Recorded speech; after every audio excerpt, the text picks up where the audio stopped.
Selamat siang, salam sejahtera untuk kita semua. Yang mulia, Ketua Pengadilan Tinggi Medan, Bapak Dr. Andes Haji Panusunan Harahap, Sarjana Hukum, Magister Hukum. Yang mulia, Ketua Pengadilan Tinggi Medan, Bapak Dr. Budi Santoso, Sarjana Hukum, Magister Hukum. Yang terhormat, Hakim Tinggi Pengadilan Tinggi Medan, Bapak Made Sutrisna, Sarjana Hukum Magister Humaniora, selaku pembicara pada hari ini. Yang terhormat, Hakim Tinggi Pengadilan Tinggi Medan, Bapak Jumongka Selumban Gaul, Sarjana Hukum Magister Hukum, selaku moderator. Yang terhormat, Hakim Tinggi, Hakim Ad hoc, Hakim Justisial, Pejabat Struktural, Pejabat Fungsional, serta aparatur peradilan Pengadilan Tinggi Medan. Yang kami hormati, para ketua dan wakil ketua Pengadilan Negeri, Hakim tingkat pertama, pejabat struktural, pejabat fungsional, serta seluruh aparatur peradilan sewilayah hukum Pengadilan Tinggi Medan yang saat ini sudah bergabung secara daring melalui aplikasi Zoom Meeting. Puji serta syukur kehadirat Allah Subhanahu wa Ta'ala, Tuhan yang Maha Esa, karena atas berkat rahmat dan karunia-Nya kita dapat berkumpul bersama pada acara Bimbingan Teknis dan Administrasi Yudisial Pengadilan Tinggi Medan dan Pengadilan Negeri Sewilayah Hukum Pengadilan Tinggi Medan pada hari ini, Jumat 1 Desember 2023. Mengawali rangkaian acara pada hari ini, marilah kita menyanyikan lagu kebangsaan Indonesia Raya dan himne Mahkamah Agung Republik Indonesia. Hadirin dimohon berdiri.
Hadirin, kami persilahkan duduk kembali. Demi hikmat dan lancarnya acara pada hari ini, marilah kita berdoa. Doa akan dipimpin oleh Bapak Andri Pramono, Sarjana Komputer Magister Sains, Kabak Perencanaan dan Kepegawaian, Pengadilan Tinggi Medan.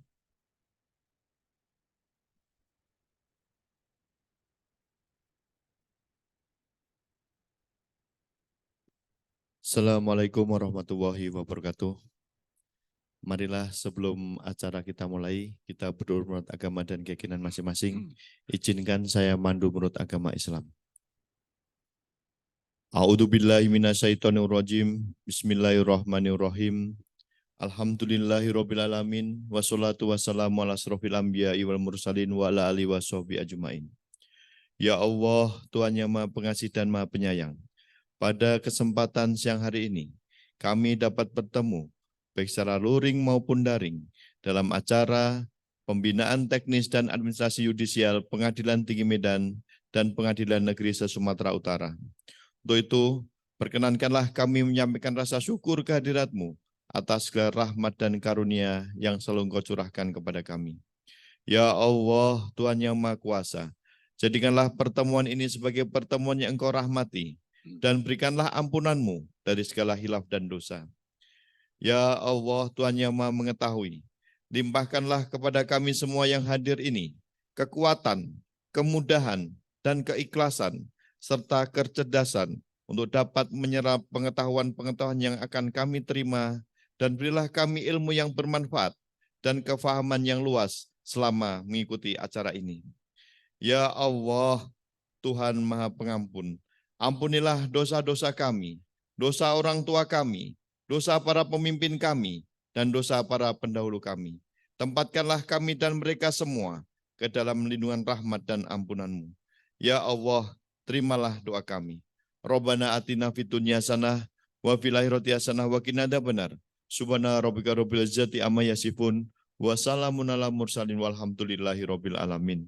Assalamualaikum warahmatullahi wabarakatuh.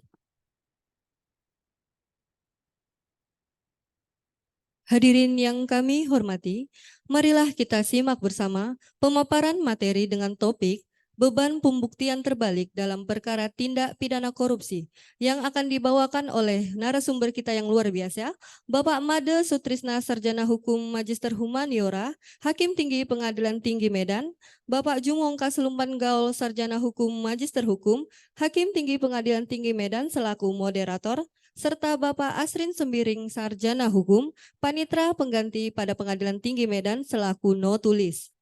Selanjutnya, kami serahkan waktu sepenuhnya kepada moderator untuk memandu jalannya acara bimbingan teknis ini, yang nantinya akan dirangkaikan dengan sesi tanya-jawab. Yang terhormat, Bapak Jumong Kasluman Gaul, Sarjana Hukum Magister Hukum, disilahkan.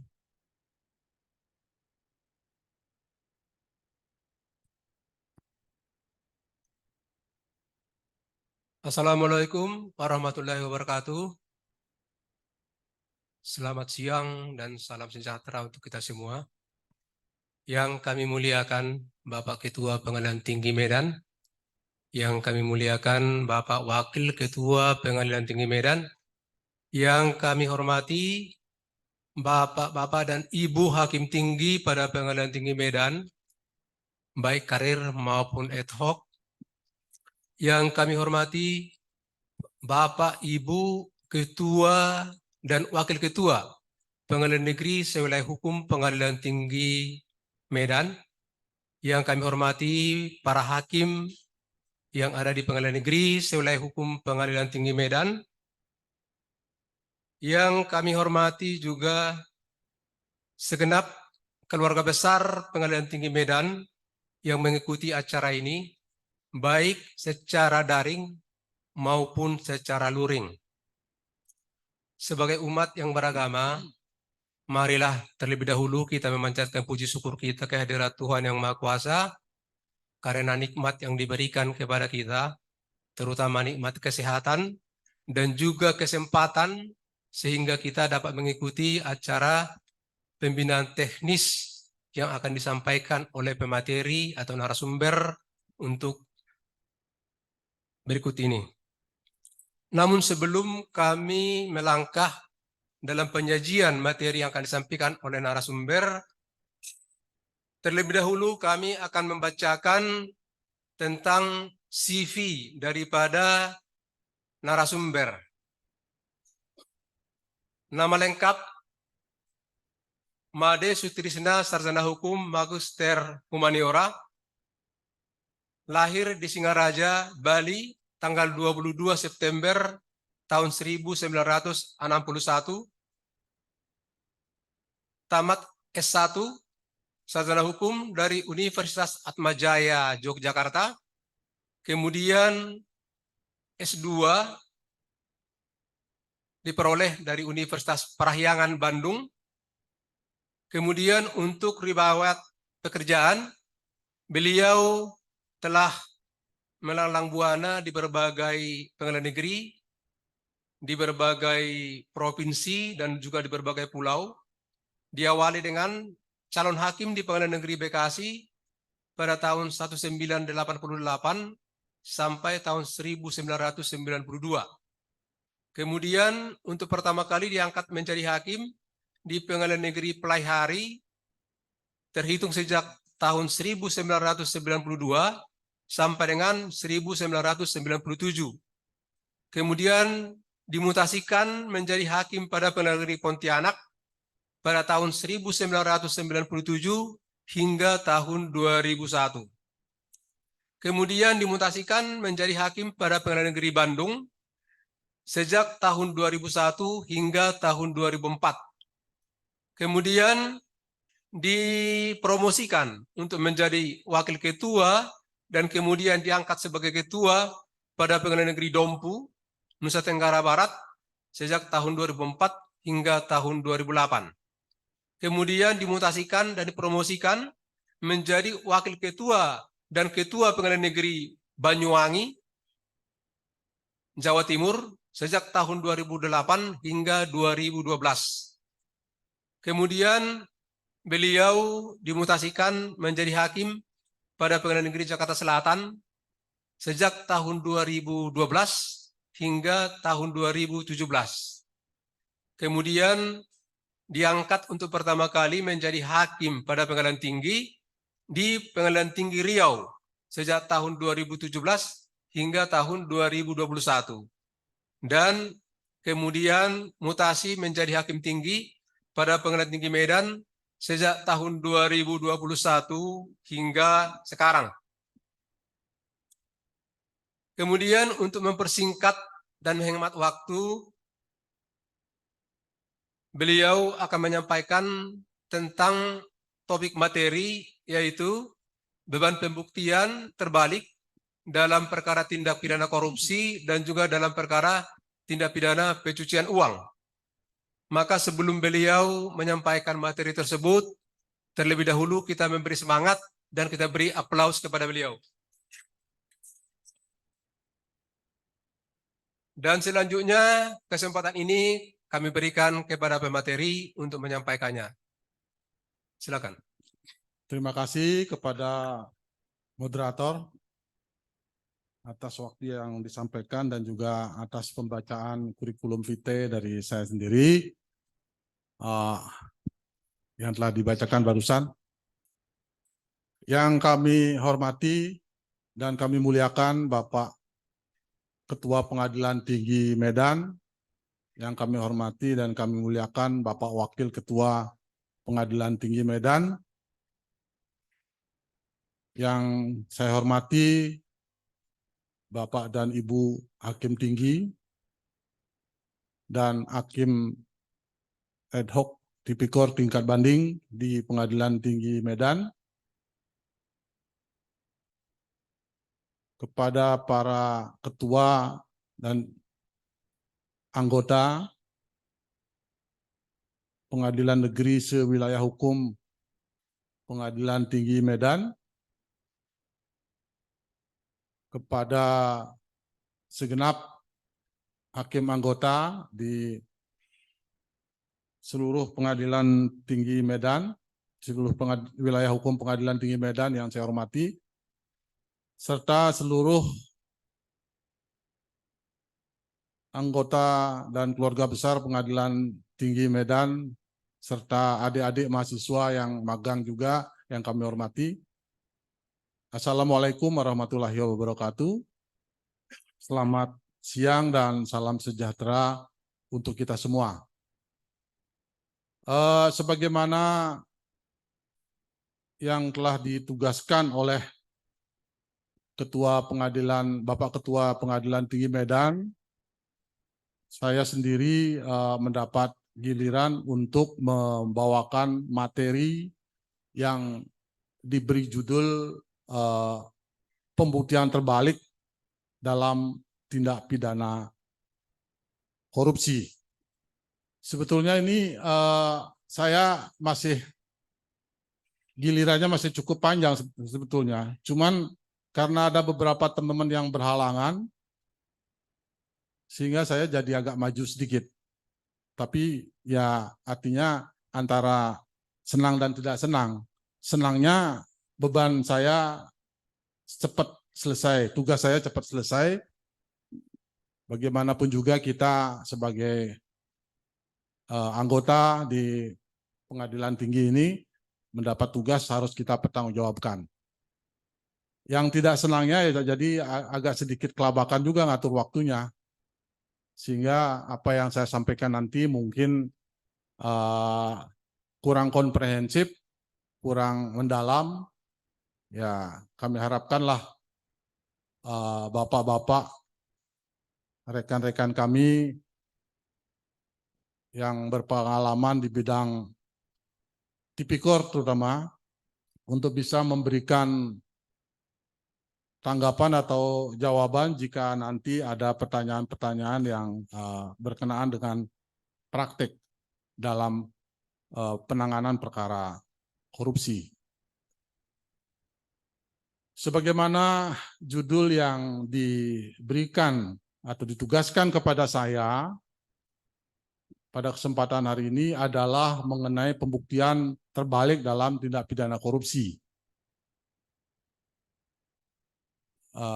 Tanpa TPPU sebetulnya, tapi ini ada kelebihan sedikit, saya tambahkan bahannya. Tapi kalau saya apakan cukup waktu nanti mungkin bisa kita bahas lebih jauh lagi mengenai TPPU. Tapi kita batasi saja karena sesuai dengan penugasan saya adalah di bidang pembuktian terbalik dalam tindak pidana korupsi. Kalau kita melihat judul dari apa yang ditugaskan kepada saya itu, maka kata kunci yang kita dapat garis bawahi di sini adalah pembuktian. Katanya pembuktian. Kalau pembuktian di dalam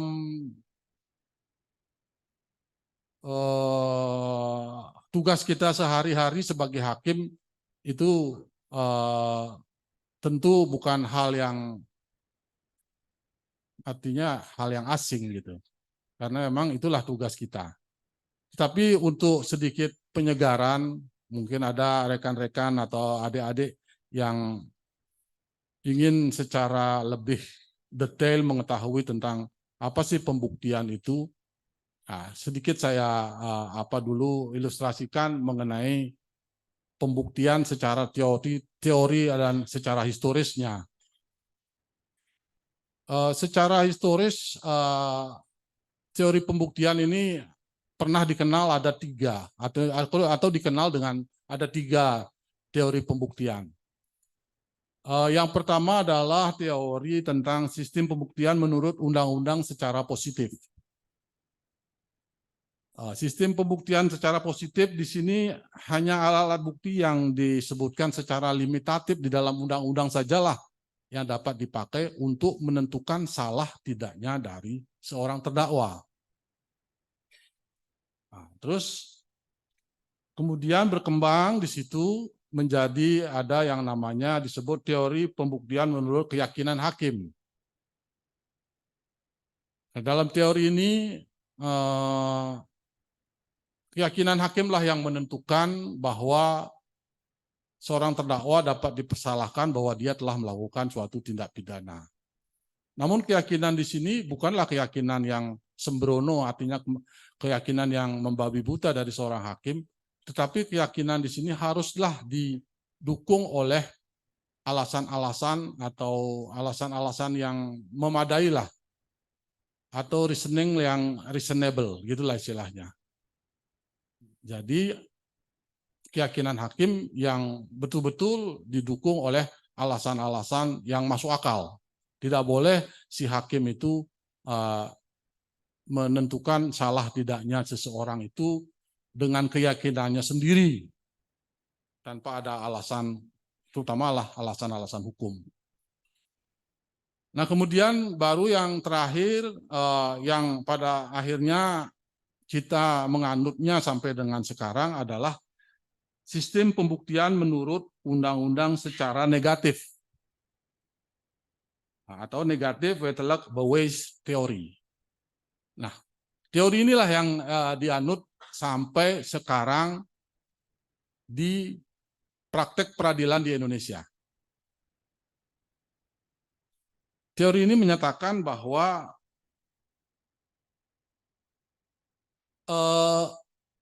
hanya bukti-bukti yang telah ditentukan secara limitatif di dalam undang-undang dengan disertai oleh keyakinan hakim lah baru seseorang dapat dinyatakan bersalah melakukan suatu tindak pidana. Jadi singkatnya teori ini menyatakan bahwa bukti-bukti yang telah disebutkan di dalam undang-undang secara limitatif ditambah keyakinan hakim. Ya, itulah yang kita anut sekarang dalam sistem peradilan di Indonesia ini. Nah, kemudian baru kita menginjak mengenai sistem pembuktian dalam praktek kita sekarang ini yang telah kita nyatakan tadi, yang telah kita sebutkan tadi bahwa yang dianut adalah sistem pembuktian menurut undang-undang secara negatif. Nah, hal ini jugalah yang dianut oleh sistem pembuktian di dalam KUHP. Seperti yang kami tayangkan itu bahwa sistem pembuktian di dalam KUHP adalah teori pembuktian berdasarkan undang-undang secara negatif secara umum dianut dalam sistem peradilan pidana di Indonesia. Dan dasar pembuktian ini dinyatakan dalam pasal 183 KUHP. Kemudian sekurang-kurangnya harus ada 2 alat bukti yang sah. Dengan dasar alat bukti yang sah itu, hakim mempunyai keyakinan. Nah, lagi-lagi di sinilah letaknya apa kata kuncinya juga, ditambah keyakinan hakim lah, maka tindak pidana telah terjadi dan terdakwa baru dapat dinyatakan terdakwa bersalah. Bukti-bukti apa saja yang ditentukan di dalam undang-undang kita atau Kitab Undang-Undang Hukum Acara Pidana, sebagaimana dalam pasal 184 KUHP, bahwa alat-alat bukti yang sah menurut Undang-Undang KUHP dalam hal ini adalah 1, keterangan saksi, 2, keterangan ahli, yang ketiga surat, keempat keterangan terdakwa, kemudian kelima adalah petunjuk.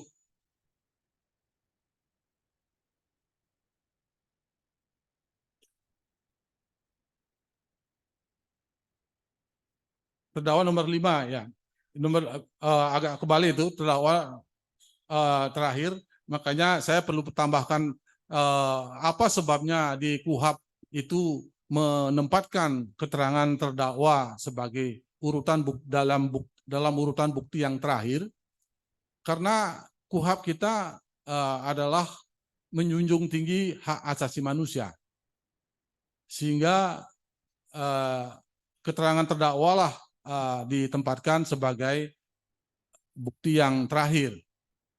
Setelah ada bukti-bukti yang lainnya, baru keterangan terdakwa. Terus, nah mengenai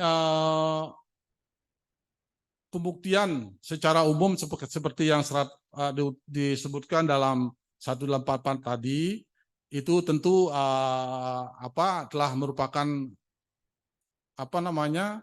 praktek kita sebagai hakim. Tentu hal tersebut merupakan hal yang sudah biasa kita hadapi.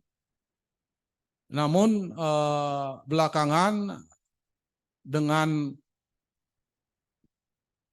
diundangkannya undang-undang tentang tindak pidana korupsi, yaitu di dalam Undang-Undang Nomor 31 tahun 99, 20 tahun 2001. Nah, itu ada perluasan alat bukti di dalam undang-undang tersebut. Di dalam pasal 26A Undang-Undang Tipikor yang mengatur alat bukti petunjuk pada pasal 188 ayat 2 KUHP, khususnya untuk tindak pidana korupsi juga dapat diperoleh dari A. Alat bukti lain yang berupa informasi yang diucapkan, dikirim, diterima, atau disimpan secara elektronik dengan alat optik atau yang serupa dengan itu. Dan B. Dokumen, yakni setiap rekaman dan atau informasi yang dapat dilihat, dibaca, dan atau didengar yang dapat dikeluarkan dengan atau tanpa bantuan suatu sarana, baik yang tertuang di atas kertas, benda fisik, apapun selain kertas, maupun yang terekam secara elektronik, yang berupa tulisan, suara, gambar, peta, rancangan, foto, huruf, tanda, angka, perforasi yang memiliki makna. Jadi itulah pengembangan dari perluasan bukti di dalam Undang-Undang Tipikor tersebut. Kemudian dalam prakteknya juga pembuktian secara terbalik ini sudah beberapa kali diterapkan di dalam dunia peradilan, terutama di penanganan perkara-perkara pidana tipikor di pengadilan tipikor di seluruh Indonesia, yang mungkin dalam penanganan perkara-perkara OTT misalnya, seperti pernah mungkin kita dengar ada perkara atas nama Bahasim yang pegawai pajak tersebut, kemudian juga dalam putusannya juga dinyatakan terbukti melakukan tindak pidana korupsi, dalam hal ini gratifikasi, berdasarkan pembuktian terbalik. Kita kembali ke pengertian dari pembuktian terbalik itu sendiri. Kalau pembuktian terbalik itu memang secara legalitas kita dibolehkan menerapkan pembuktian terbalik ini setelah kita meratifikasi Konvensi PBB tahun 2003 yang kemudian diundangkan dalam Undang-Undang Nomor 7 tahun 2006, yang dengan undang-undang tersebutlah maka legalitas pembuktian terbalik dalam penanganan perkara-perkara pidana tipikor khususnya di Indonesia ini menjadi mempunyai dasar hukum, gitu. Apa keuntungan dari penanganan perkara secara terbalik begini? Memang menjadi karena tindak pidana korupsi ini sendiri adalah merupakan tindak pidana yang susah dalam pembuktiannya. Kemudian juga di dalam penanganannya juga pengumpulan bukti-buktinya juga sering mengalami kesulitan dalam pengumpulan bukti-bukti oleh penegak hukum, sehingga pembuktian terbalik ini dipandang efektif untuk dijadikan solusi dalam penanganan perkara tipikor. Misalnya apa sebabnya ini menguntungkan? Karena ada kalanya suatu tindak pidana dinyatakan tidak ada pihak yang dirugikan. Nah, itu boleh diterapkan pembuktian terbalik. Sehingga dengan pembuktian terbalik nanti dapat ditentukanlah apakah ini merupakan suatu tindak pidana atau tidak. Kalau ketentuan pembuktian terbalik ini adalah ketentuan ini merupakan suatu penyimpangan dari ketentuan Kitab Undang-Undang Hukum Acara Pidana yang menentukan bahwa jaksa yang wajib membuktikan dilakukannya tindak pidana bukan terdakwa. Nah, menurut ketentuan ini terdakwa dapat membuktikan bahwa ia tidak melakukan tindak pidana korupsi. Apabila terdakwa dapat membuktikan hal tersebut, tidak berarti ia tidak terbukti melakukan korupsi, sebab penuntut umum masih tetap berkewajiban untuk membuktikan dakwaannya dalam persidangan tersebut. Begitu. Next.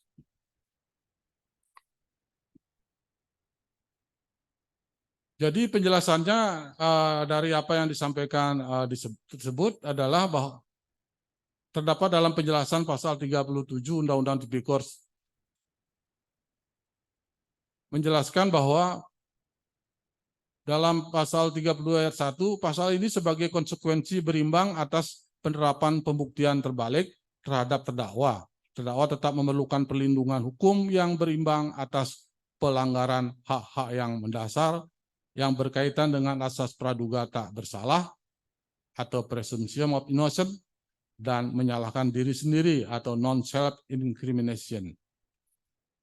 Ayat kedua, ketentuan ini tidak menganut sistem pembuktian secara negatif menurut undang-undang. Nah, sebetulnya kalau kita melihat undang-undang yang memakai sistem pembuktian terbalik itu sebetulnya juga sudah merupakan penyimpangan dari asas praduga tak bersalah atau presumption of innocence itu.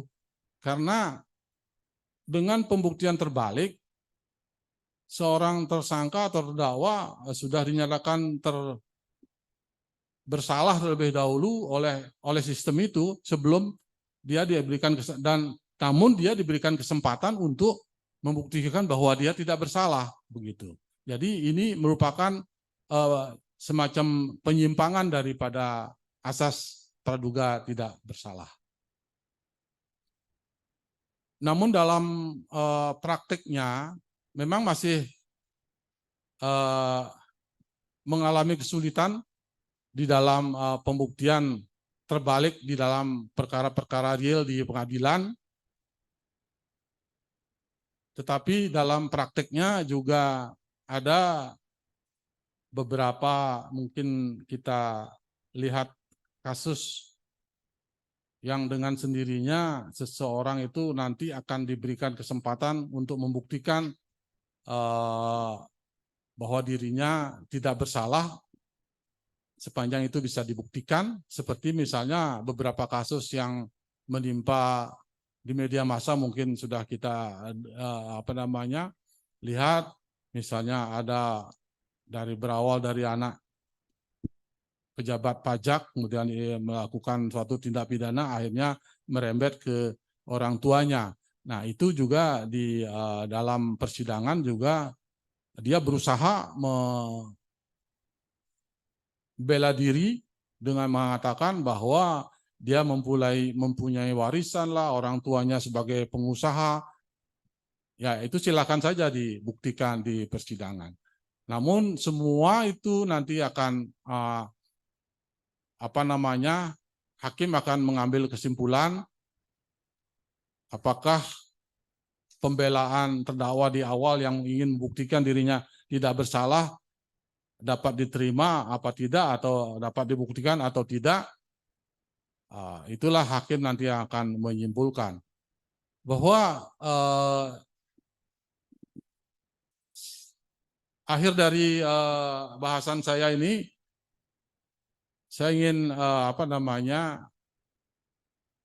mengundang nanti dari rekan-rekan hakim ad hoc tipikor untuk memberikan tanggapan atau pencerahan sesuai dengan pengalamannya menangani tindak pidana korupsi di tingkat banding. Apabila ada hal-hal yang ingin diperjelas kembali oleh, terutama misalnya ada hakim-hakim tipikor tingkat pertama. Jadi saya kira untuk sistem pembuktian undang-undang terbalik dalam tindak pidana korupsi, saya kira saya sudah cukupkan sampai di sini. Namun nanti kita akan beri session tanya jawab yang mungkin nanti kita bisa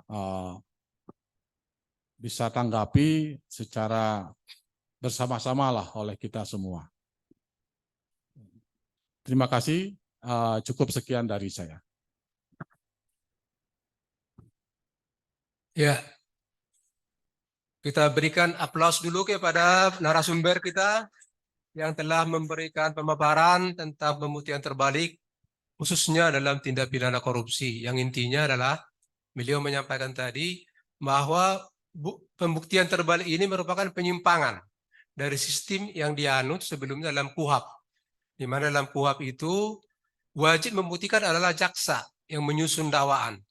Namun terobosan baru dalam khususnya tindak pidana korupsi, Undang-Undang Nomor 31 1999 yang kemudian dirubah menjadi Undang-Undang Nomor 20 tahun 2001 menganut sistem ini sehingga terdakwa diberi kesempatan untuk membuktikan bahwa dirinya tidak melakukan sebagaimana yang dakwakan, ataupun dia membuktikan bahwa harta yang dimiliki itu adalah diperoleh secara sah, begitu. Namun demikian tidak serta-merta bahwa jaksa tetap untuk membuktikan kesalahan daripada si terdakwa.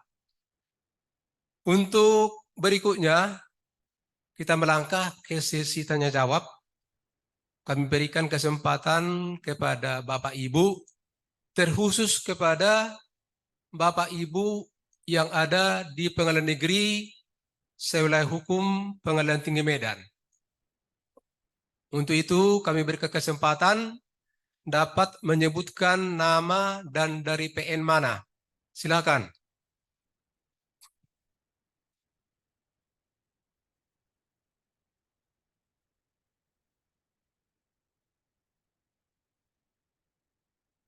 Barangkali dari Pengadilan Negeri Medan, Medan yang secara rutin memeriksa perkara-perkara tindak pidana korupsi ataupun TPPU. Kami persilakan dari PN Medan. Mungkin ada pertanyaan atau masukan. Boleh pertanyaan atau masukan untuk menambah wawasan kita.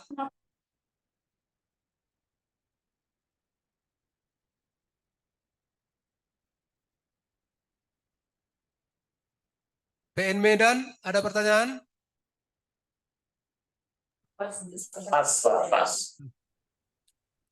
Atau dari pengadilan negeri yang lain? Pengadilan negeri Lubuk Pakam, Siantar, Sidikalang, dan sebagainya. Karena ini walaupun Bapak Ibu yang berada di pengadilan negeri di luar daripada pengadilan negeri Medan, belum memeriksa perkara tindak pidana korupsi, tapi tidak ada salahnya ilmu ini perlu kita ketahui. Ya, kami persilakan, barangkali ada pertanyaan.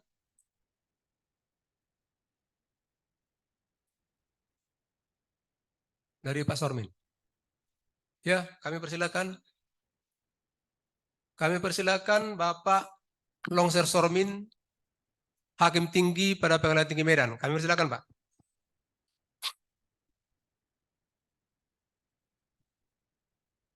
Terima kasih, Pak Moderator. Saya hanya untuk menyampaikan tadi ada informasi terupdate belakangan ini, yaitu kita baca di YouTube karena ini sudah jadi milik publik. Apa yang terjadi terhadap salah satu hakim yang dulunya dalam perkara sebelumnya pada saat proses penyidikan atau masih sedang persidangan, dia dinyatakan bebas atau tidak terbukti ya. Ternyata saya baca barusan ini sama Pak moderator tadi, Pak, sudah saya sebutlah namanya dulu, tapi sudah tahu kita salah satu hakim dinyatakan dia membeli aset properti yang nilainya miliaran secara kontan, secara cash. Dengan dasar itu, penyidik KPK mau menjadikan yang bersangkutan jadi tersangka. Nah, ini menarik untuk kita bahas barangkali dan pelajaran juga bagi kita ini. Hati-hati punya harta yang banyak yang nggak jelas. Jadi bagaimana ini menurut Pak penyaji ini, Pak Made, kira-kira apakah semudah ini? Ini kebetulan saya tahu juga banyak aset-aset kita yang walaupun tidak mahal, tapi rasanya aset ini selambo. Ada garapan lagi. Ya, makasih. Sambil menunggu respon dari PNPN ini. Terima kasih Pak. Silakan. Ya, terima kasih atas pertanyaan dari Pak Dr. Longser Sormin, Sarjana Hukum Hakim Tinggi Medan. Ini pertanyaannya tentang seorang hakim yang dalam perkara tipikor sebelumnya diputus bebas, artinya tidak terbukti, namun dalam kurun waktu yang tidak terlalu lama, yang bersangkutan sekarang dinyatakan tersangka dan ditahan oleh penyidik KPK. Untuk itu kami beri kesempatan kepada penyaji. Silakan. Baik, terima kasih. Ya, saya kira juga kita semua juga mungkin sebagian besar sudah mengetahui lah kasus ini dan siapa nama yang dimaksud. Saya kira apa yang disampaikan atau ditanyakan oleh Pak Longser Sormin tadi adalah relevan apabila kita hubungkan dengan pembuktian terbalik dalam penanganan tindak pidana korupsi. Karena bagaimanapun juga nanti kan akan dilihat sumber dana dari pembelian yang katanya mau dibelikan sebuah aset properti dengan cara cash. Tentu disinilah akan diterapkan pembuktian secara terbalik dan diberikan kesempatan kepada tersangka atau terdakwa untuk menyampaikan dasar-dasar dia sampai melakukan pembelian secara cash, kemudian juga perolehan uang cash itu dari mana, sehingga nanti akan ketahuan apabila itu ternyata bersumber dari sumber yang sah, maka itu tentu tidak menjadi masalah. Tetapi apabila nanti tidak bisa dibuktikan bahwa dana segar untuk membeli properti itu tidak bisa dipertanggungjawabkan sumbernya, maka tentu ini akan menjadi hal yang sebaliknya bagi si terdakwa atau tersangka. Saya kira itu mungkin yang bisa kita nilai dari kasus yang barusan kita dengar mungkin di media massa. Terima kasih. Mungkin dari Bapak, rekan-rekan saya yang lain ada yang mau menanggapi. Silakan. Ya, kami berikan kesempatan barangkali ada dari Bapak Ibu Hakim Tinggi atau dari Hakim PNPN yang memberikan masukan atau tambahan tanggapan. Silakan.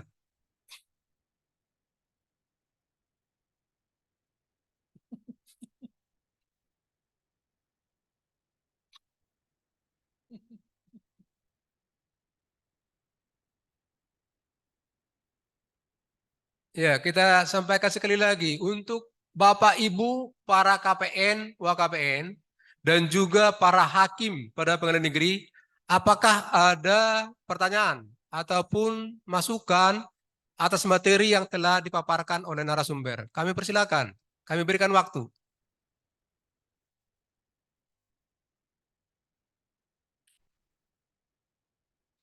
Mana Pak Chandra? Tidak ada lagi? Tidak ada lagi, berarti sudah puas mereka. Jadi demikian kami rasa karena dari peserta pembina teknis ini tidak ada lagi pertanyaan atau masukan, berarti atau mungkin dari para adik-adik magang, mungkin ada pertanyaan, ini pembuktian terbalik ini apa ini? Iya. Di mahasiswa sudah pernah belajar pembuktian terbalik hukum acara? Belum ya. Jadi ini ilmu baru. Jadi tadi yang disampaikan oleh pemateri, pembuktian terbalik itu adalah justru terdakwa sendiri yang membuktikan bahwa dirinya tidak salah. Kalau KUHAP menganut itu masih ada.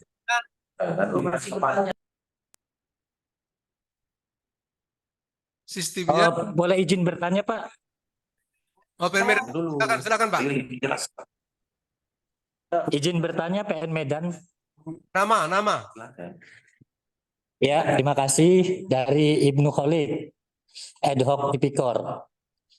Ini dalam pembuktian terbalik itu kan hanya diberlakukan di persidangan, kan itu ya. Khusus untuk pasal 12 dan perampasan aset. Sementara kita tahu pada proses penyidikan itu terkadang harta benda terdakwa itu sudah dirampas. Kan itu menjadi tidak adil kemudian menurut saya kalau di proses penyidikan itu tidak diberlakukan beban pembuktian terbalik. Contoh kasus itu kasus simulator itu Irjen Joko Susilo. Itu yang bersangkutan terdakwa itu harta bendanya sudah disita terlebih dahulu pada proses penyidikan. Kemudian dikuatkan sampai kemudian yang bersangkutan itu PK, peninjauan kembali, dan kaidah hukum dari peninjauan kembali itu wajib dikembalikan. Itu jadi mohon tanggapannya kenapa kemudian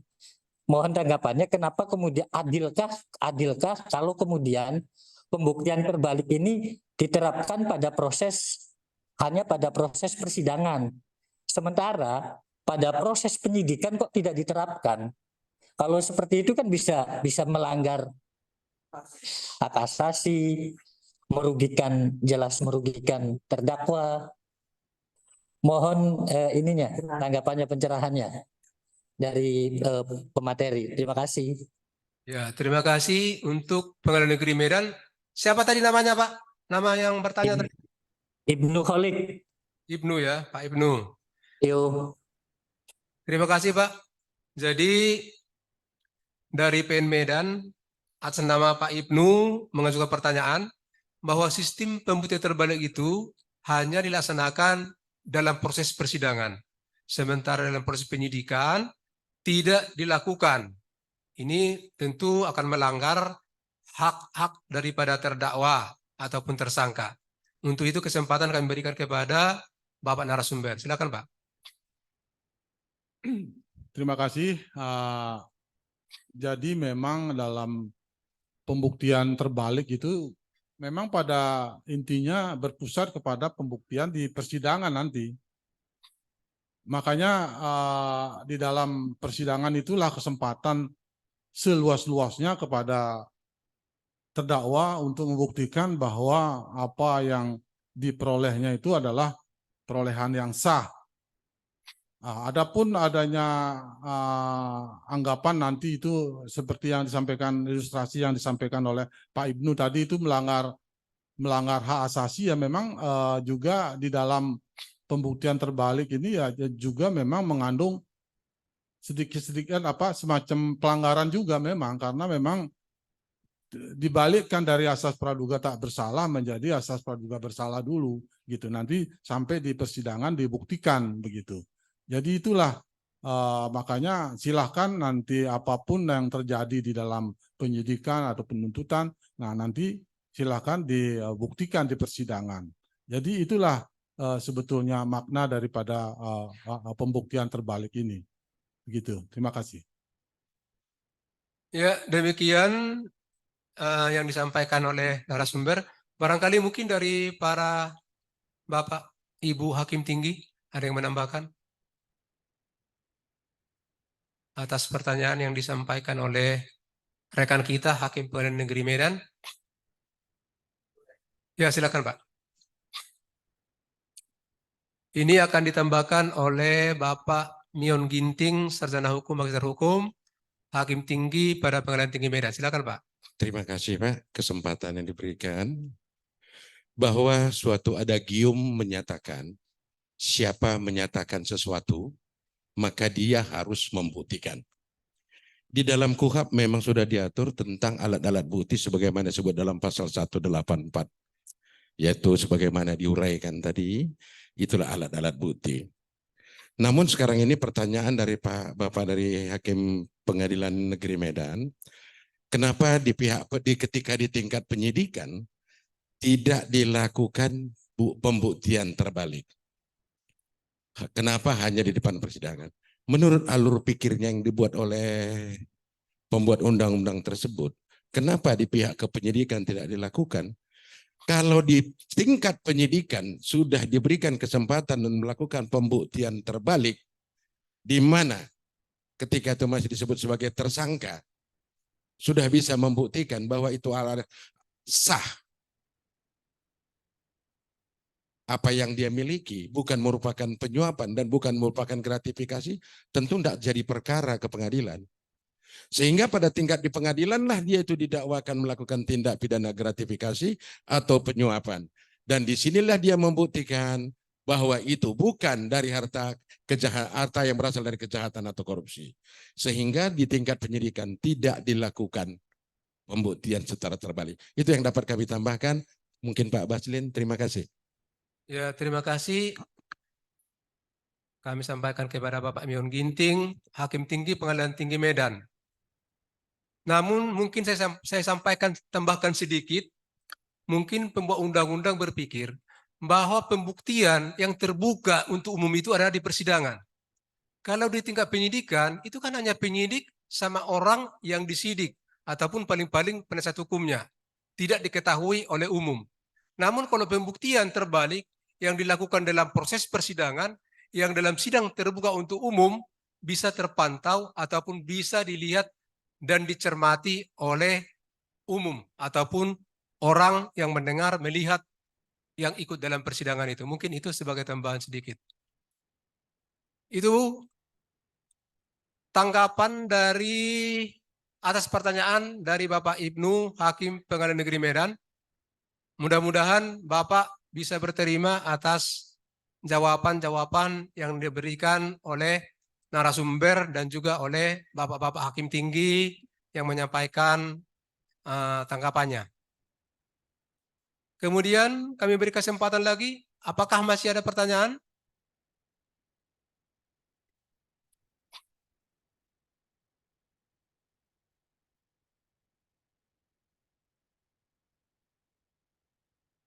Mana Pak Chandra? Jadi demikian, karena para peserta, baik yang mengikuti secara daring dan luring, tidak lagi ada mengajukan pertanyaan, maka untuk itu kami cukupkan untuk penyampaian materi tentang topik pembuktian terbalik dalam tindak pidana korupsi dan juga dalam tindak pidana pencucian uang yang telah disampaikan oleh narasumber kita pada sore hari ini. Mudah-mudahan apa yang telah disajikan oleh Bapak narasumber tadi, kita harapkan ada dampak positif atau manfaatnya bagi kita semua, terutama bagi Bapak Ibu para hakim tipikor dalam pelaksanaan tugas sehari-hari. Dalam kesempatan ini sebelum kita tutup, saya mulai kemarin coret-coret buat pantun. Sebenarnya saya nggak bisa, tapi coba-coba mengikuti rekan-rekan. Pantunnya sebagai berikut. bawa ikan teri untuk dibagi, sebagian dijual di Kota Parapat. Bahan dan materi telah tersaji, kiranya berguna dan bermanfaat. Demikian, terima kasih, selamat sore, salam sejahtera untuk kita semua, dan Assalamualaikum warahmatullahi wabarakatuh. Baik, terima kasih kita ucapkan kembali dengan memberikan aplaus kepada Bapak Made Sutrisna, Sarjana Hukum Magister Humaniora, dan Bapak Jumongkas Lumban Gaul, Sarjana Hukum Magister Hukum, yang telah memandu sesi pemaparan materi dan sesi tanya jawab dengan sangat baik. Bapak Ibu yang kami hormati, marilah bersama kita menyanyikan lagu Bagimu Negeri sebagai tanda berakhirnya kegiatan ini. Hadirin dimohon berdiri.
Hadirin disilahkan duduk kembali.